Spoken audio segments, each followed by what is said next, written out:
우리 사도신경으로 신앙 고백하심으로 6월 3일 월요일 새벽 기도회를 시작하도록 하겠습니다.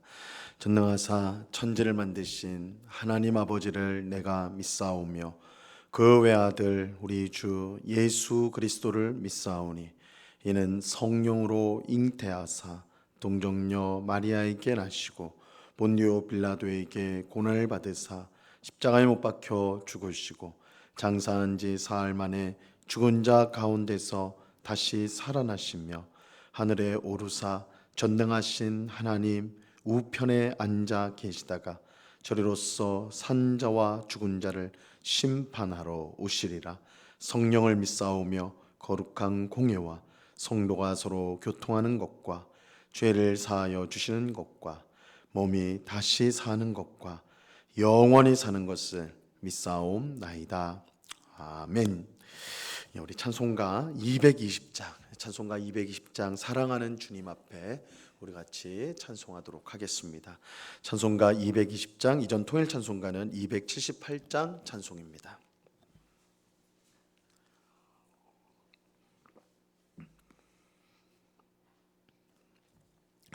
찬송가 220장을 같이 찬송하도록 하겠습니다.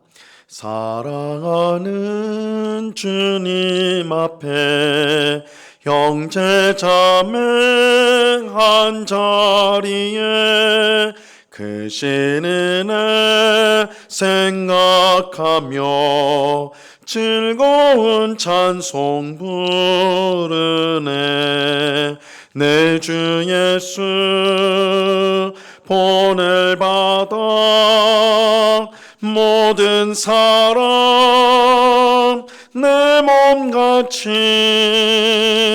환난 근심 위로하고 진심으로 사랑하세. 사랑하는 주님 앞에 온갖 충성 다 바쳐서 괴로우나 즐거우나 주님만 힘써 섬기네. 우리 주님 거룩한 손 제자들을 발을 씻어 남 섬기는 종의 도를 몸소 행해 보이셨네.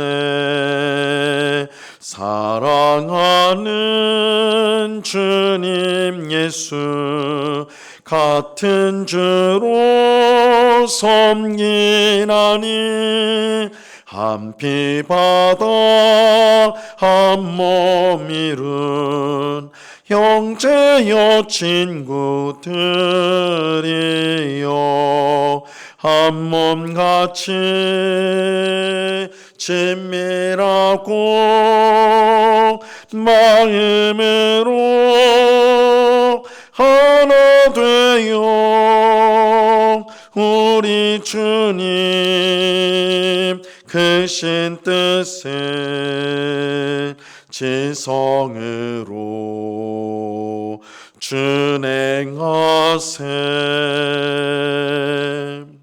아멘. 기도하겠습니다. 참 좋으신 아버지 하나님 감사합니다. 오늘 새벽에도 저희들을 사랑하여 주셔서 복된 기도의 자리로 불러주시고 또한 기독케 하시고 찬송케 하시며 주의 말씀을 듣는 귀한 은혜 베풀어 주심을 감사합니다.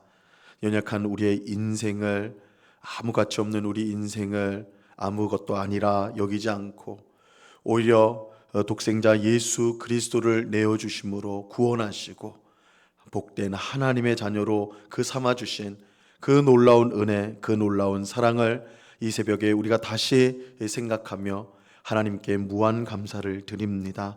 하나님의 그 크신 사랑, 그 은혜를 받은 우리들이 삶의 여러 가지 어려움을 당할 때 원망하고 불평하는 것이 아니라 하나님 베푸신 그 놀라운 사랑과 은혜를 기억하며 또한 앞으로 베푸실 그 사랑과 그 보호하심을 우리가 확신하며 모든 어려움을 이기게 하옵시고 언제나 하나님께 영광 돌리는 저희가 되게 하여 주옵소서. 저희의 믿음 없음을 불쌍히 여겨 주옵소서.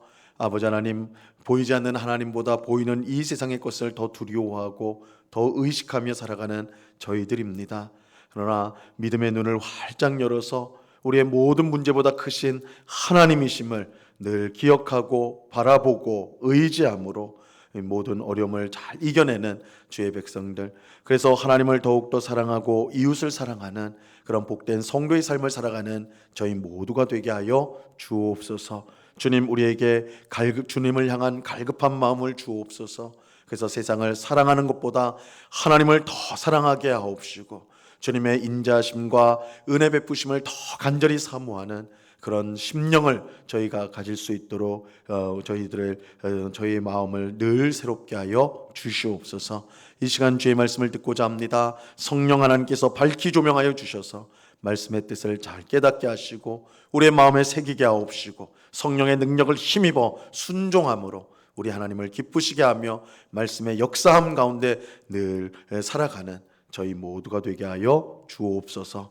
늘 함께 하시며 우리의 기도를 들으시는 주님께 감사와 찬송을 올려드리오며 예수 그리스도 이름으로 기도드리옵나이다. 아멘.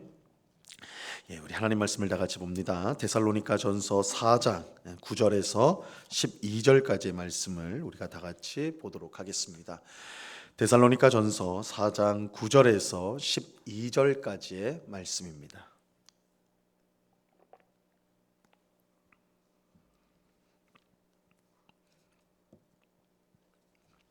데살로니가 전서 4장 9절에서 12절까지의 말씀, 우리 하나님의 말씀을 우리가 한 목소리로 다 같이 읽도록 하겠습니다. 같이 읽습니다. 시작.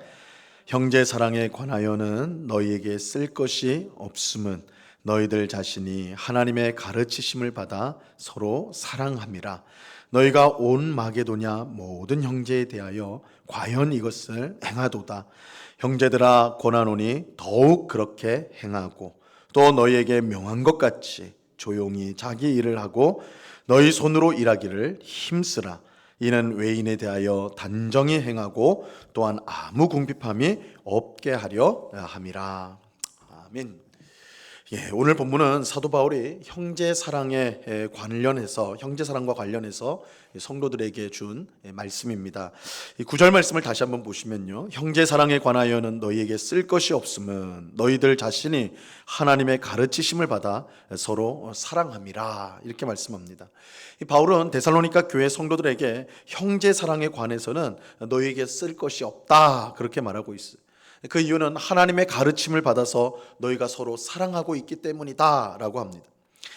지난 시간에 말씀드렸듯이 하나님이 우리에게 주신 가장 중요한 두 계명이 있는데 그것은 하나님을 사랑하는 것, 또 이웃을 내 몸과 같이 사랑하는 것입니다. 우리는 자칫 하나님을 사랑하는 것만 우리 성도의 의무라고 생각하고 이웃 사랑을 소홀히 하는 경우가 있습니다. 하지만 이것은 잘못된 생각이에요. 성경은 하나님 사랑과 이웃 사랑을 언제나 함께 강조합니다. 어느 한쪽이 부족하면 그것은 온전한 믿음이라 할 수가 없어요. 하나님을 사랑하고 내 이웃을 내 몸과 같이 사랑하는 이 두 가지가 언제나 우리 성도에게는 같이 가야 하는 것입니다. 그래서 바울은 데살로니가 교회 성도들에게 너희가 하나님의 가르침을 받아 서로 사랑한다, 이렇게 말하고 있는 것입니다. 하나님의 가르침, 이 이웃사랑이 하나님의 가르침이다, 하나님의 뜻이다라는 것을 분명하게 밝히고 있는 것이죠. 여기서 하나님의 가르침을 받았다는 것은 하나님께 직접 어떤 특별한 계시를 받았다라는 뜻보다는 구약 성경과 예수님의 말씀을 통해, 사도들을 통해 전해진 예수님의 말씀을 통해, 아직 이때는 신약 성경이 완성된 때가 아니니까 성경으로는 구약 성경이 있는 것이고 사도들을 통하여서 예수님의 말씀이 그들에게 가르쳐진 것이죠. 바로 이것을 말한다. 그래서 구약 성경이 이웃사랑에 대해서 말하는 것, 예수님께서 이웃사랑에 대해서 말씀하신 것, 그것을 하나님의 가르치심을 받았다, 이렇게 말하고 있는 것입니다. 그런데 참 귀하게도 데살로니가 교회 성도들은 이러한 하나님의 가르침을 소홀히 여기지 않고 온전히 순종하였습니다. 그들은 다른 성도들을 사랑하는 일에 무엇보다 힘썼어요. 다른 성도들을 사랑하는 것이 하나님의 뜻에 순종하는 것입니다. 하나님의 뜻에 순종하는 것은 어떤 거창한 어떤 큰 일을 하는 것이 아니에요. 같은 교회를 섬기는 모든 성도를 사랑하려고 힘쓰는 것이 하나님의 뜻에 순종하는 것입니다. 그래서 하나님의 뜻은 내 옆에 있는 성도를 사랑하는 것, 미워하거나 질투하거나 무시하는 것이 아니라 내 옆에 있는 연약한 성도를 사랑하는 것, 누구든지 그 성도를 사랑하고 품어주는 것, 이게 하나님의 뜻이에요. 근데 데살로니가 교회 성도들의 이 형제 사랑은요, 자기 교회에만 국한되지 않았습니다. 훨씬 넓었어요. 10절 말씀 보세요. 너희가 온 마게도냐 모든 형제에 대하여 과연 이것을 행하도다. 형제들아 권하노니 더욱 그렇게 행하고. 데살로니가 교회 성도들의 형제 사랑이 온 마게도냐 모든 형제에게 퍼져 나갔습니다. 여기서 온 마게도냐라고 하면 데살로니가를 포함하여서 우리가 잘 아는 빌립보라든지 베레아든지 이런 도시들을 포함하는 넓은 지역을 말하는 거예요. 그 지역들에 사는 모든 성도들을 사랑하였다. 데살로니가 교회 성도들이 그들을 사랑하였다라고 말하는 겁니다. 데살로니가 교회 성도들이 어떻게 온 마게도냐 교회 성도들을 사랑했는지 우리가 정확히 알 수는 없지만 분명한 사실은 데살로니가 교회 성도들이 온 마게도냐 교회 성도들을 다 알고 있지는 못했을 거라는 거예요. 그죠? 다 사랑을 했지만 사실은 그들 가운데는 알지 못하는 사람들이 훨씬 많았겠죠. 실제로 데살로니가 교회 성도들이 잘 알고 지냈던 이 마게도냐 성도들은 그렇게 그 수가 많지 않았을 거예요. 그렇다면 데살로니가 교회 성도들은 얼굴 한번 본 적이 없는 마게도냐 사람들을 그저 같은 믿음을, 같은 예수님을 믿는 성도라 하여 사랑하였다라고 할 수가 있는 것이죠. 이것은 같은 교회에 소속되어 함께 생활하는 그런 성도조차도 온전히 사랑하지 못하는 우리에게는 얼마나 이게 도전이 되는 내용인지 몰라요. 오늘날 우리는 주위에 있는 교회를 형제 교회로 여기기보다는 하나의 경쟁자로 여기죠. 그래서 다른 교회가 어떻게 잘 되었다 그러면 축하하고 아주 이제 그것을 기뻐하고 그래야 되는데 오히려 잘 될 때는 기뻐하기보다는 질투하는 마음을 가지고 옆에 있는 교회가 어려움을 당하면 함께 아파하고 같이 기도해야 될 텐데 오히려 고소한 마음을 우리 속에 가지는 그런 모습들이 있어요. 하지만 이것은 우리가 교회를 잘못 이해하고 있다라는 증거가 될 뿐입니다. 이 땅에 수많은 교회가 있지만 실제로 예수님 안에서는 한 교회예요.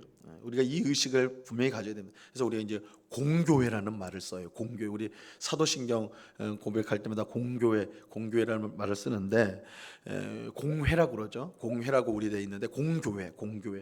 이 공교회라는 것은 예수 그리스도 안에서 모든 교회가 이단을 빼고 우리가 참 복음을 믿는 모든 정통교회는 예수님 안에서 한 교회다. 공교회라는 건 하나다. 다 흩어져 있는 모든 교회가 실상은 예수님 안에서 한 교회다라는 것입니다. 예수님을 머리로 하여 그의 몸을 이루고 있는 것이 교회예요. 그러므로 교회 간에 경쟁하고 다투는 것은 한 몸에 속해 있는 손과 발이 경쟁하고 다투는 것과 다르지가 않아요. 이것은 참으로 미련하고 어리석은 일이죠. 이 손이 잘한다면 발이 질투할 것이 아니라 함께 기뻐해요. 같은 몸이니까. 발이 고통을 당한다면 손도 함께 고통을 당할 수밖에 없어요. 한 몸이기 때문입니다. 그러므로 우리는 자기 교회뿐만 아니라 같은 믿음을 가진 다른 교회를 사랑하고 또한 연합하는 일에 힘써야 합니다. 예수님 안에서 모든 교회가 하나이기 때문입니다. 우리 모두가 데살로니가 교회 성도들처럼 자기 교회 이기주의를 버리고 우리 교회, 내 교회 그 의식을 우리가 버리고 사랑의 범위를 점점 넓혀서 이 공교회 의식을 가지고 모든 교회가 예수님의 교회다. 그래서 교회가 다를지라도 그 다른 교회에 속한 성도가 나와 같은 형제, 믿음 안에서 한 형제요 자매라는 그런 의식을 우리는 분명히 가져야 하는 것입니다. 데살로니가 교회 성도들이 그러했다라는 거예요. 온 마게도냐 형제들을 그들이 사랑했다. 알지도 못하고 이름도 모르고 얼굴도 본 적이 없는데 같은 예수를 믿으니까 당신이 내 형제입니다, 내 자매입니다, 이렇게 고백을 했다라는 거예요. 이런 공교회 의식을 오늘날 우리 모두도 가져야 하는 것입니다. 바울은 이처럼 형제 사랑에 관해서 데살로니가 교회 성도들에게 말한 후에 이제 범위를 더 넓혀서 믿지 않는 사람들에게 어떻게 행동해야 될지를 말씀하고 있습니다. 11절 말씀을 보세요. 또 너희에게 명한 것 같이 조용히 자기 일을 하고 너희 손으로 일하기를 힘쓰라. 바울은 여기서 이제 세 가지를 명령하고 있는데요. 첫째는 조용히 해라. 둘째는 자기 일을 해라. 셋째는 너희 손으로 일하기를 힘쓰라. 이렇게 세 가지로 명령을 하고 있습니다. 근데 이 세 가지 명령은 특별히 외인들, 여기서 말하는 외인들은 믿지 않는, 교회 밖에 있는 사람들, 믿지 않는 사람들인데, 믿지 않는 사람들이 성도의 삶을 보면서, 성도가 살아가는 걸 보면서 오해하지 않도록 하기 위한 거예요. 이 세 가지 명령이 다 거기에 연결되어 있습니다. 믿지 않는 사람들이 우리 성도들을 보면서 가지는 가장 많은 이미지, 성도를 보면서 갖고 있는 이미지는 어떤 것일까요? 좋은 거면 좋을 텐데 보통 믿지 않는 자들이 우리 성도들 볼 때 저 교회 다니는 사람들은 말이 많다라고 말을 하죠. 말이 많다, 그죠? 교회 안에 말이 많다는 것을 우리보다 세상 사람들이 더 잘 알아요. 왜 교회 안에 말이 많을까요? 조금 역설적이지만 그만큼 교회 안에 열심을 가진 성도들이 많이 있기 때문에 그렇습니다. 열심으로 교회 일을 하다 보면 자연스럽게 말이 많아질 수밖에 없는 것이죠. 그리고 분명 열심을 가지고 교회에서 봉사하는 것, 주님을 섬기는 것은 바람직한 일이고 귀한 일이에요. 바울도 로마서 12장 11절에서 부지런하여 게으르지 말고 열심을 품고 주를 섬겨라. 적당히 봉사하면 된다, 적당히 섬기면 된다, 절대 그렇게 말씀하지 않아요. 열심을 가지고 주를 섬기라고 분명히 말씀하고 있어요. 하지만 잘못된 열심은 교회에 피해를 줍니다. 특별히 열심, 교회 일에 열심 많은 분이 말도 많으면 탈이 나게 되어 있어요. 잠언서 10장 19절에 보면 말이 많으면 허물을 면하기 어려우나 그 입술을 제어하는 자는 지혜가 있다, 이렇게 말씀하고 있어요. 말이 많으면 실수가 많을 수밖에 없습니다. 그러므로 우리가 주님을 열심히 섬기되 불필요한 말을 하지 않도록 그런 지혜가 우리에게는 꼭 필요한 것입니다. 바울은 조용히 하라고 명령을 하면서 이처럼 명령해서, 이건 이제 세상 사람들이 우리를 볼 때 그런 쓸데없는 말들, 그런 말로만 무엇을 하려고 하는 그런 모습을 가진다면 세상 사람들이 그런 우리들을 신뢰하지 못할 것이다, 우리가 전하는 복음을 신뢰하지 못할 것이다, 이런 의미로 그렇게 명령을 하였고, 그렇게 하면서 이제 두 번째로 자기 일을 하라, 이렇게 말해요. 자기 일을 하라. 이것은 믿지 않는 사람들이 볼 때 성도들이 너무 교회 일에 매달려 있어서 자기 생활이 엉망이 되는 그런 경우가 있는데, 그런 일이 있어서는 안 된다는 것입니다. 우리가 교회와 복음을 위해 최선을 다해야 합니다. 그러나 그것을 핑계로 우리의 생활에 대해서 무책임해서는 안 된다는 거예요. 그래서 이게 이제 우리 성도가 어떻게 보면 그래서 세상 사람들보다 더 힘든 모습을 가질 수도 있는 것이죠. 그렇게 살아가는 것일 수도 있죠. 우리가 일주일 동안 열심히 일하고 또 교회 와서도 봉사하고 이렇게 할 때 결코 만만한 생활이 아닙니다. 그럼에도 불구하고 우리가 일주일의 삶을 더 세상 사람들보다 더 성실하고 더 힘써서 살아야 되는 것은 그들로 하여금 그들이 우리 믿는 자들을 비방하지 못하도록 하기 위함인 것이죠. 그래서 자기 일을 해야 된다, 이렇게 말하고 있는 것입니다. 또 바울은 너희 손으로 일하기를 힘쓰라, 이렇게 세 번째로 말하고 있습니다. 이 당시에 데살로니가 교회 안에 예수님이 곧 오실 것처럼 생각했던 사람들이 있었어요. 그들은 예수님이 곧 오신다면 지금 열심히 회사 가서 일하는 게 무슨 소용이 있느냐, 지금 학교 가서 공부하는 게 무슨 소용이 있느냐, 예수님 곧 오시는데 예수님 오시면 회사에서 일하는 거, 학교에서 공부하는 거, 그거 무슨 소용이 있느냐, 이렇게 생각하여서 그냥 난 신앙생활만 열심히 하겠다, 난 교회에만 있겠다, 이런 사람들이 있었어요. 하지만 이런 모습은 함께 신앙생활하는 성도들에게 부담을 주었죠. 일하지 않는 성도들의 생활을 도와주어야 했기 때문입니다. 이것은 세상 사람들이 볼 때 더욱 한심하게 보인 것이죠. 그래서 바울은 너희 손으로 일하기를 힘쓰라, 너희 손으로 일하기를 힘쓰라, 그렇게 명령하고 있는 것입니다. 그래서 마지막 때 예수님이 곧 오신다 할 때 우리 성도는 예수님 곧 오시니까 아무것도 하지 말고 기도만 하고 교회만 있고, 그것이 아니라 예수님 언제 오실지 모르지만 내일 오신다 하더라도, 오늘 저녁에 오신다라도 우리는 오늘 우리가 해야 될 일상의 삶을 살아야 되는, 믿음으로 살아야 되는, 이게 바람직한 그리스도인의 삶이에요. 오늘 밤에 오신다고 해서 그러면 난 가정도 뭐도 일도 다 내팽개치고 교회에서 기도만 하고 있는다. 그것이 예수님을 맞는 온전한 태도가 아니라는 것이죠. 예수님이 언제 오실지 우리는 알 수 없지만 그 예수님 앞에 설 때 우리가 가정에서, 직장에서, 우리가 있는 하나님이 불러주신 그곳에서 최선을 다해 하나님의 뜻을 이루며 또한 하나님 앞에 충성함으로 섬기고 있는 그 자리에서 예수님을 맞는 것이야말로 성도의 올바른 태도라고 할 수가 있는 것입니다. 바울이 지금 그 말을 하는 거예요. 예수님 너희 오신다고 그래가지고 일도 안 하고 가정도 팽개치고 학교도 팽개치고 그런데 그 바람직하지 않다. 너희에게 주신 하나님이 주신 사명들을 직장에서, 사회, 가정에서 이루 가라. 그러면서 거기서 예수님 오시는 것을 준비해야 된다. 이렇게 말하고 있는 것입니다. 바울은 믿지 않는 사람들이 우리를 볼 때 아무 흠이 없도록 생활하라고 명령합니다. 12절 보세요. 이는 외인에 대하여 단정히 행하고 또한 아무 궁핍함이 없게 하려 함이라. 외인, 즉 믿지 않는 세상 사람들에 대하여 단정히 행해야 된다라고 말하고 있어요. 근데 우리가 믿지 않는 사람들을 의식하면서 살아야 될 이유가 무엇일까요? 외인들에 대해서 단정히 행하라. 외인들이 볼 때 너에게 흠이 드러나도록 그렇게 하지 말고 올바른 삶을 살아야 된다. 의식해야 된다는 것이죠. 왜? 우리가 왜 그래야 되느냐? 그것은 우리가 그들에게 복음을 전해야 하기 때문입니다. 우리가 선교적인 삶을 살아야 하기 때문이죠. 복음이 아무리 귀한 내용이라도 이 복음 자체가 너무너무 귀한 내용 아닙니까? 하나님이 우리 죄인들을 사랑하셔서 그의 아들 예수 그리스도를 주셨다. 복음은 너무너무 귀한 내용이에요. 그런데 그것을 전하는 사람의 삶이 엉망이라면 그 복음을 제대로 전할 수가 없는 거예요. 아무리 깨끗한 물이라도 그것을 담은 그릇이 오물로 가득하다, 아주 얼룩져 있다라면 그 물을 선뜻 마실 사람이 없을 것입니다. 우리가 복음을 바르게 전하기 위해서 복음에 합당한 삶을 살아야 될 이유가 여기에 있는 거예요.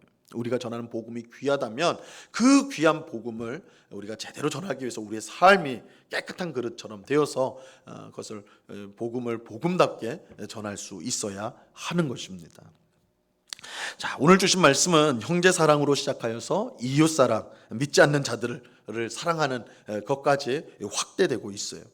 바울은 옆에 있는 성도로 시작하여 믿지 않는 사람들까지 사랑으로 섬기는 것이 하나님의 뜻이라고 우리에게 말씀하고 있습니다.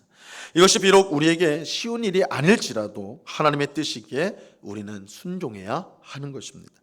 이 새벽에 기도하는 우리 모두가 서로를 교회 안에서 먼저 성도를 사랑하는 것으로 시작하여서 믿지 않는 외인들까지 그들을 사랑하고 그들에게 복음을 전하는 그런 사랑으로 섬기는 그대로 나아가는 그래서 하나님을 기쁘시게 하는 우리 모두가 될 수 있기를 바랍니다. 그래서 믿지 않는 사람들에게 힘있게 복음을 전하며 저들과 함께 주님 앞에 나아가는 그런 복된 일들을 행하는 우리 모두가 될 수 있기를 바라요. 이 은혜가 이 새벽에 기도하는 우리 모두에게 충만히 임하기를 우리 주님의 이름으로 간절히 축원합니다. 기도하겠습니다. 하나님 아버지 감사합니다. 데살로니가 교회 성도들이 얼마나 아름답게 신앙생활을 했는지요. 형제 사랑에 관하여는 너희에게 더 쓸 것이 없다. 하나님의 가르침을 받아서 너희가 잘하고 있다. 바울이 칭찬하였습니다. 주님, 우리는 한 교회 안에서 신앙생활에는 옆에 있는 성도조차도 잘 용납하지 못하고 정죄하고 판단하고 미워할 때가 얼마나 많은지요. 오늘 주신 말씀을 우리의 마음에 잘 새겨서 같은 교회 안에 있는 우리 성도들을 사랑하고 이해하고 허물을 덮어주는 그런 사랑의 성도가 될 수 있도록 주님 저희들을 변화시켜 주시옵소서. 먼저 교회 안에서 예수님의 사랑이 풍성하게 나뉘어져서 그 사랑이 흘러넘쳐 이 교회 주변으로 믿지 않는 자들에게 흘러갈 수 있도록 주님 도와 주옵소서. 아버지 하나님, 우리가 세상 사람들이 볼 때에 정말 하나님을 믿는 사람의 아름다움이 드러나는, 하나님을 믿는 것 때문에 오히려 세상 사람들에게 비방받고 또한 무책임하다라는 비방과 또한 저들의 고집대로 또한 말이 많다는 그런 비난을 받는 것이 아니라 하나님 믿는 사람의 아름다움을 세상 사람들에게 보여주는 그런 복된 신앙생활을 하기에 힘쓰는 저희들 되게 하여 주시옵소서. 그래서 우리를 통하여 그 귀하신 복음이 온전히 전달될 수 있는 그런 삶을 살아가는 저희 모두가 되도록 주님 인도하여 주시옵소서. 아버지 하나님, 이 새벽에 간절히 기도하는 우리의 모든 기도를 주께서 귀를 기울이시고 또한 귀한 응답을 주실 줄로 믿습니다. 아버지 하나님, 특별히 우리 가운데 있는 육신의 연약함으로 여러 질병으로 고통당하고 있는 우리 성도들을 기억하여 주시고 능력의 손으로 붙들어 주셔서 속히 치유함을 얻고 힘을 얻어서 함께 나와 주님을 섬기며 예배하는 우리 귀한 성도들 될 수 있도록 주님 도와 주시옵소서. 아버지 하나님, 육신의 질병뿐만 아니라 마음에 여러 가지 고통을 안고 살아가는 성도들이 있습니다. 그 마음에 세상이 알 수도 줄 수도 없는 참된 평안을 허락하여 주사 하나님을 힘으로 삼고 속히 그 힘들고 어려운 과정들을 잘 이겨내게 하시고 또 굳건한 믿음으로 설 수 있도록 은혜와 긍휼을 베풀어 주시옵소서. 우리의 참 소망이요 유일한 소망이 되시는 우리 주님만을 바라보며 이 시간 우리가 기도할 때에 하나님께서 우리의 기도에 응답하여 주시며 우리의 삶 가운데 놀라운 일들을 행하여 주실 것을 우리가 확신하며 기대하며 이 기도의 시간 더 하나님께 가까이 나아가고 하나님을 더 사랑하는 저희 모두가 되게 하여 주옵소서. 언제나 크신 은혜로 함께 하시는 주님께 감사와 찬송을 올려드리오며 예수 그리스도 이름으로 기도드리옵나이다. 아멘. 하늘에 계신 우리 아버지여, 이름이 거룩히 여김을 받으시오며 나라에 임하옵시며 뜻이 하늘에서 이룬 것 같이 땅에서도 이루어지이다. 오늘날 우리에게 일용할 양식을 주옵시고 우리가 우리에게 죄 지은 자를 사하여 준 것 같이 우리 죄를 사하여 주옵시고 우리를 시험에 들게 하지 마옵시고 다만 악에서 구하옵소서. 대개 나라와 권세와 영광이 아버지께 영원히 있사옵나이다. 아멘.